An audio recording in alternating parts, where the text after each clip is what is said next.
Les amis, on continue à évoquer la Coupe du Monde des clubs sur la chaîne avec le début des huitièmes de finale. On va débriefer les 4 premières rencontres de ce tour et je pense qu'on fera une partie 2 sur les 4 rencontres suivantes qui n'ont pas encore eu lieu. On va parler des matchs qui ont eu lieu avant-hier et des matchs qui ont eu lieu hier. En tout, ça fera, comme je l'ai dit, un débrief plutôt global de 4 rencontres. On parle tout d'abord de Benfica-Chelsea et de Palmeiras-Botafogo. On avait un derby 100% brésilien et un duel 100% européen entre Benfica et Chelsea. Là aussi, on va commencer par le duel brésilien entre Palmeiras et Botafogo, deux équipes qui s'étaient montrées très séduisantes lors de la phase de groupe. Palmeiras avait fini leader de son groupe en éliminant indirectement le FC Porto, en accrochant les Portugais lors de leur rencontre directe. Et puis on avait une équipe de Botafogo qui avait réalisé le tour de force de battre le Paris Saint-Germain, de griller la politesse à l'Atlético Madrid et de finir deuxième de ce groupe-là. Donc globalement, on avait deux équipes qui avaient montré de très belles choses et qui avaient été une sorte de promotion du championnat brésilien. En plus, c'était une sorte de derby. Palmeiras basé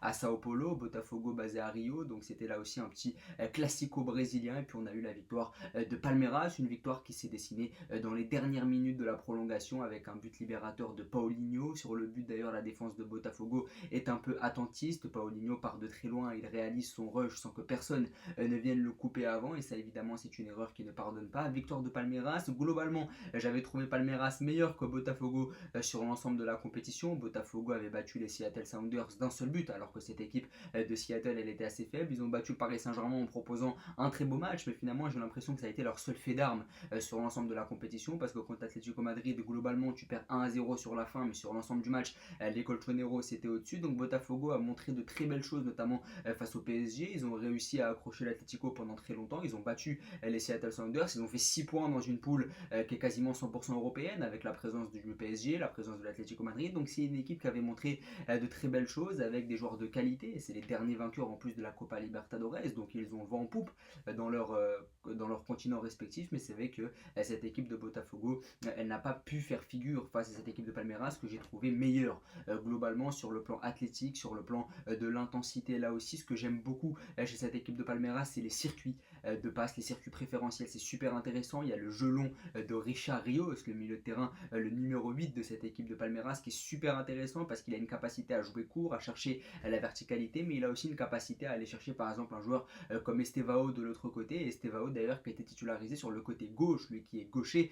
Donc ça c'est assez rare dans le football moderne que d'avoir des ailiers vrais pieds. À la base tous les ailiers sont faux pieds, vont rentrer sur leur pied gauche quand ils vont évoluer sur le côté droit. Là il était titularisé sur le côté gauche et c'est super intéressant, et c'est ça que j'ai beaucoup aimé chez cette équipe de Palmeiras, c'est ces circuits préférentiels avec le jeu long de Richard Rios qui va directement dans la verticalité ou dans la largeur aller solliciter ses ailiers. Donc voilà, victoire de Palmeiras, mais ça aurait pu aussi pencher pour Botafogo qui avait montré de très belles choses. Botafogo avait battu le Paris Saint-Germain, ils ont fait 6 points dans une poule où il y a le PSG et l'Atlético Madrid, et je pense que ça aurait pu aussi basculer du côté de Botafogo, même si Palmeiras s'est créé beaucoup plus d'occasions avec un gardien de Botafogo, John Victor, qui a réalisé un très bon match avec 4 arrêts décisifs. Donc là aussi, Palmeiras était au-dessus sur la rencontre, mais je pense que Botafogo aurait pu aussi espérer quelque chose, d'autant plus que Palmeiras avait copé d'un carton rouge dans les dernières minutes de la prolongation. Ça aurait permis à Botafogo de s'octroyer une ou deux occasions supplémentaires, mais malheureusement ça n'a pas été le cas. Mais Botafogo sort par la grande porte, même si encore une fois c'est dommage d'avoir eu ce derby 100% brésilien, parce qu'au final ça élimine une équipe brésilienne de toute façon, alors que ces équipes brésiliennes ont montré de très belles choses et qu'on aurait aimé que les 4 équipes brésiliennes engagées soient opposées à 4 équipes européennes. Là malheureusement ils ont dû un peu se manger entre eux, et ça c'est assez dommage. Mais globalement c'était mon prono, je pensais vraiment que Palmeiras allait gagner sur cette rencontre, même si encore une fois c'était très serré et qu'à la base je voyais une victoire plus large de Palmeiras là aussi. On parle aussi de la rencontre 100% européenne qui a opposé Benfica à Chelsea, et je pense que c'était une rencontre très équilibrée sur le papier. Ça s'est pas vraiment retranscrit sur le score final, mais globalement à la fin du temps réglementaire il y avait un partout entre Chelsea et Benfica. Benfica qui avait réalisé l'exploit de battre le Bayern Munich lors de la dernière journée de la phase de poule. Les Portugais avaient donc fini leader, mais pas de chance pour eux puisque Chelsea a fini deuxième de son groupe, puisqu'ils se sont inclinés contre Botafogo en marge de la deuxième journée. Et bien Benfica était opposé à Chelsea. La victoire de Chelsea 4-1, ça a mis du temps à se dessiner. C'est Reece James qui a tout d'abord libéré Chelsea sur un coup franc vers l'heure de jeu, et ensuite Benfica a pris une longue interruption du jeu suite à conditions météorologiques qui n'étaient pas favorables pour permettre au jeu de se développer. Et bien Benfica au retour de cette interruption a réussi à égaliser grâce à un penalty obtenu suite à une main de Malo Gusto. Di Maria a réussi à endosser le rôle de meilleur buteur dans cette compétition en marquant son 4e but dans le tournoi. En plus c'était sûrement son dernier match à ce moment-là entre El Di Maria du côté de Benfica, puisque ce dernier va repartir du côté de l'Argentine, un partout, mais derrière il y a un carton rouge de Prestiani à la 96e minute de jeu, le jeune joueur argentin de 19 ans qui a fortement impacté cette équipe de Benfica, notamment sur les phases défensives où on a vu des boulevards sur les 3 derniers buts de Chelsea en prolongation. Le fait d'arriver à 10 contre 11, le fait d'avoir eu une longue interruption et le fait d'avoir un effectif moins fourni que celui de Chelsea, ça a forcément beaucoup joué pour les Portugais, d'autant plus qu'ils ont vraiment jeté toute leur force dans la dernière journée de la phase de poule face au Bayern Munich. Donc les conditions n'étaient pas les meilleures pour cette équipe de Benfica. Tu prends un rouge, tu es longtemps mené 1-0. Derrière, il y a l'interruption du jeu, évidemment, et puis tu as une équipe de Chelsea qui peut avoir une profondeur de banc telle qu'elle le veut, là où Benfica est peut-être un peu moins fourni en termes de qualité au niveau des remplaçants. Et puis derrière, ce que j'ai beaucoup aimé chez cette équipe de Chelsea, c'est les phases de transition.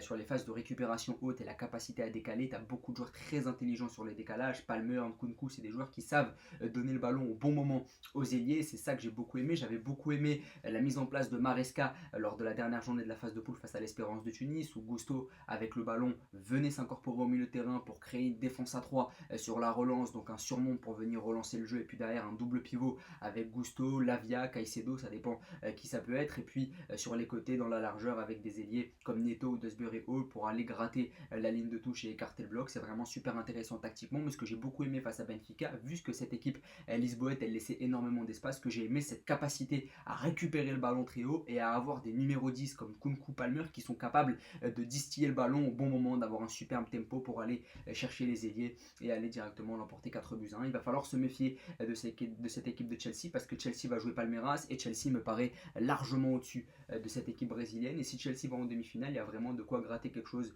pour les Londoniens là aussi. J'ai hâte de voir ce que ça va donner pour la suite de la compétition. On parle maintenant des 2 matchs qui ont eu lieu hier et je me rends compte que j'ai déjà fait 10 minutes sur les 2 matchs d'avant-hier parce qu'il y avait beaucoup de choses à dire, mais on parle de ce Bayern Munich Flamengo et c'était super intéressant là aussi à analyser, puisque même si le Bayern l'emporte 4-2, Flamengo aurait pu espérer beaucoup de choses sur cette rencontre globalement. Flamengo qui avait montré de très belles choses lors de la phase de groupe, ils avaient battu Chelsea notamment, ils avaient surclassé l'Espérance de Tunis, ils avaient réussi à sécuriser le dernier match face à LAFC en égalisant dans les dernières minutes, et puis ce que proposait Philippe Luis depuis le début de la compétition était super intéressant, avec, comme je le disais sur les précédentes vidéos, une diversité de profils avec des joueurs de poche comme De Arrascaeta et Luis Araujo, avec des joueurs un peu plus dans la passe comme Gerson.